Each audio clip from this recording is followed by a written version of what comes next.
When I was in high school, my freshman year, I was taking Algebra 1, and my Algebra 1 teacher, phenomenal teacher, gave us a list of things to look for when we are factoring, and this was the list. Now, I have modified it a little bit for this course, but the very first thing you should always look for is the greatest common factor. So we're going to use this list in this order. Now, as you look through this list, you're going to realize, okay, I've heard of a GCF before. I can factor trinomials that are quadratic. Yeah, difference of squares. The terminology might sound a little off, but once you see it, you got it.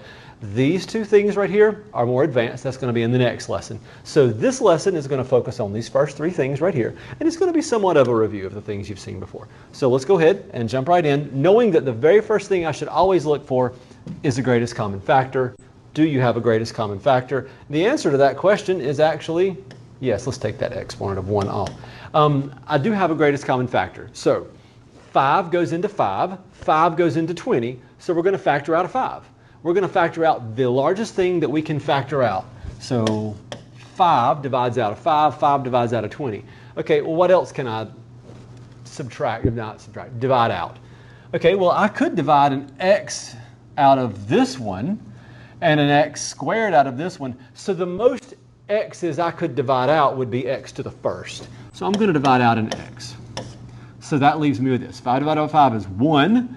X squared divided by x to the 1 is x to the 1. So there's some very unnecessary understood ones there. And then negative 20 divided by 5 is negative 4. And then 1 minus 1 is there, but there it is. What I'm going to do is take away all the unnecessaries. The exponent of 0, entire variable. There we go. If you distributed 5x to x minus 4, you'd get 5x squared minus 20x to the first. Okay? So you've seen it before. You were probably like, wow, I got it. Let's move faster. You know, I agree. Let's go to the next problem. Negative 3x cubed, oops, plus 12x. So what I want to do is divide out the most I can divide out from both of them. The greatest thing that they have in common. And the greatest factor they have in common would be a 3. Okay? So, yeah, 3. And variables. Let's look at variables as well. So I can deal with 3x's here. I can deal with x cubed here, I should say. And that's x to the 1. So I'm going to take away as much as I can, divide out as much as I can from both terms. And dividing out as much as I can means I can only divide out this 1 right here. Okay, not wrong. That's a GCF. It's good. Personal opinion, though. And I put this one in here on purpose. When you have a negative in the front, it can really mess with your mind. So personal opinion, I like to divide out the negative as well. Okay, negative 3x cubed divided by negative 3x to the first is positive x squared. Take it one step at a time if you need. Negative 3 divided by negative 3 is 1. 3 minus 1, exponents would be 2. 12 divided by negative 3 is negative 4. X divided by x, in other words, subtracting exponents, 1 minus 1 is 0. So that's what I have. Now, actually, this one goes a little further.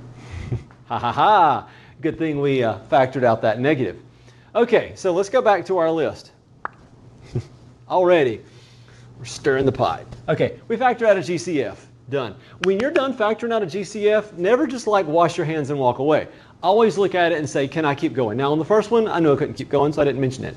On the second one, the second problem, I need to keep looking and seeing what I'm dealing with. Okay, quadratic trinomials, that would mean I have 3 terms. I don't have that here. Okay, not 3 terms. But what I do have is the option 3 on my list, the difference of squares. Difference means subtract, and squares means, well, they're perfect squares.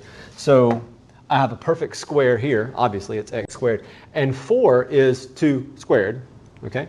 So I'm going to write something that is a waste of time for some of you, but I'm going to write it anyway. And feel free to skip this step. So 3x, and then x squared, and then 0x plus 0x, and then minus 4. And some of you may want to visualize it that way, because the way we're going to factor a lot of these is like this. I'm going to ask a series of questions about what adds and multiplies and do all this stuff. Okay, I need 2 numbers that multiply to give me negative 4. So I want to think of 2 numbers that multiply together that would give me a negative 4. Okay, well, if I'm going to multiply and get a negative, my signs have to be different. I'm off camera here. There. I want to multiply 2 numbers and get a negative. So my signs had better be different. So like negative 1 times 4, or 1 times negative 4, or negative 2 times positive 2, and I'd reverse that if I wanted to, but I don't need to. And so then I want to be able to add and get the number in the middle, because what I'm doing is I'm unfoiling. Some of you may not have learned it as foiling, but basically what I want to do for my next step is to be able to say, okay, I have this, and we're going to have two binomials here, and if I multiplied them all together, I'd get this. Now, I can't forget that we still have this negative 3x in the front, okay? So here's what's going on.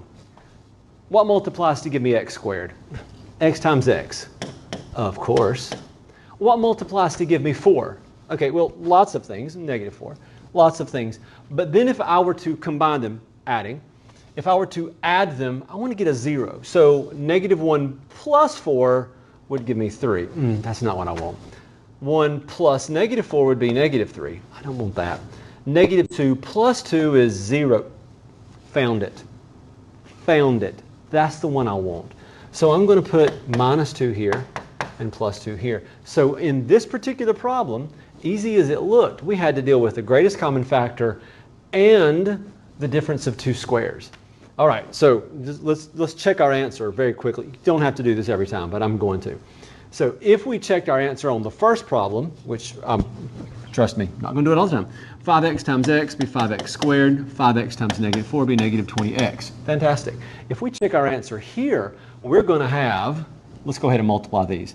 We'd have x squared plus 2x minus 2x minus 4. We still haven't dealt with our negative 3x yet.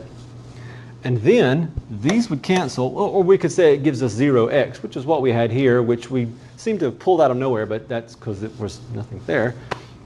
And so we have negative 3x, x squared minus 4. Negative 3x times x squared is negative 3x cubed. Negative 3x times negative 4 is positive 12x. We have factored correctly. Factoring is division. We're basically saying, what would I multiply together to get that? So then if I do multiply it together, I'll get that. That was my original problem right there. Okay? So it does work. I told you. Not like you needed convincing. All right, let's do a couple more problems in this video. Here's the third one. X squared plus 9x minus 10. And I'm always going to start with the GCF, if I can. But I always check, whether it's quick in my head or we have a big, lengthy 2-hour conversation about it. I'm always going to say, is there a GCF? It has to at least go through my head. That's option number 1. So do I have a greatest common factor? Okay, you'll always have a greatest common factor. It could be 1. Like 1 might be the biggest thing that divides out, but that's pointless and it wastes time, so let's not. Is there a number that divides out of 1, 9, and 10? 1. That's a waste of time. Okay. Do they all have the same variable? Do all 3 terms have the same variable? X squared, x, and oh man, no x's at all. No GCF. No GCF. Now we're down to number 2 on our list. Is it a quadratic trinomial? Quadratic meaning it's squared. Highest exponent is a 2. A quadratic trinomial, well, it's 3 terms and it's quadratic for sure. So let's start factoring. So what I want to be able to do is write 2 binomials that if I multiply them together, you can call it foiling, you can use the box method, use however you want, I would get that. And x squared, let's see, what can I multiply to get x squared? Oh, that sounds good, I can do that. What can I multiply to get a 10? Now this is where you can do a list in your head, you can do a list on your paper, you can do it wherever you need to reasonably. But I need to multiply 2 numbers and get a negative 10. Now, these 2 numbers will multiply to give me negative 10, but they better add to give me 9. So you may already know it. 2 numbers multiply to give me a negative. The signs had better be different. So let's go with 2 times 5. Okay, signs had better be different. So one of them is negative, the other one's positive. We'll explore, we'll explore the other option on that. Is that the only thing that multiplies to give me 10? Ha, nope. Negative 1 times 10. 1 times negative 10. Whoops. Where in the world did that come from? Negative 10. So here's what I'm going to do. Let's switch colors again. I want to add to these instead, see what I get. So negative 2 plus 5 is 3. 2 plus negative 5 is negative 3. Okay, well, I'm aiming for a 9. That's not it. Negative 1 plus 10, that's 9. Ooh, that's it. Okay, now I might have done this one first and gotten negative 9 and say, well, that's close enough. It's a 9. It's a negative 9. It's not what I want, okay? I want a positive 9. So it's this guy right here. That's the one I'm going to pick. And that is going to be x, whoops. What just happened? No. Slide that back over. X minus 1, x plus 10. If you check your answer, then you do it with a purple pen, and you would say x times x is x squared, x times 10. Again, I'm not going to do this every time, but I'd have 10x here. I'd have negative 1x when I multiply those together, and then I would have negative 10 when I multiply negative 1 times 10. These two together are going to make positive 9x. There we go. This is my original problem. So this worked. This was my answer. I'm going to erase all the rest of this because that was just me checking my answer. There, it's all erased. Ah, no, now it's erased. Now it's erased. Okay, there's my final answer. Let's do one more in this video, and this one will go a little bit faster. X squared minus 11x plus 10. Okay, do you have a GCF? Is there a number that goes into 10, 11, and an understood 1? Other than 1, no. I mean, you can play with fractions and do all kinds of craziness, but just don't. No. Is there a variable that we can factor out of all three terms?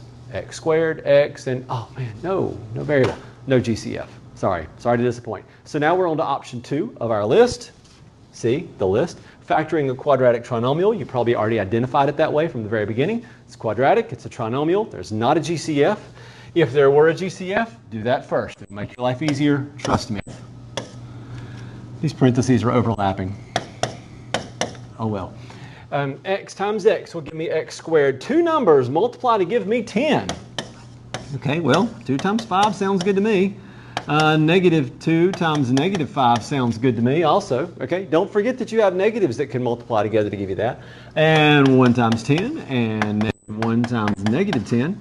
And then I want to be able to add these numbers, keeping the signs in mind, and get a negative 11 out of this deal. So 2 plus 5 is 7. Negative 2 plus negative 5 is negative 7. 1 plus 10 is 11. Yeah, I found it. I got 11. No, you need a negative 11. Negative 1 plus negative 10 is the negative 11 I want. That's it right there. X minus 1, x minus 10. Check your answer if you want, but you're right. You can check your answer in your head. X squared minus 10x minus 1. Negative 10 minus 1 is negative 11. And then negative 1 times negative 10, positive 10. It works.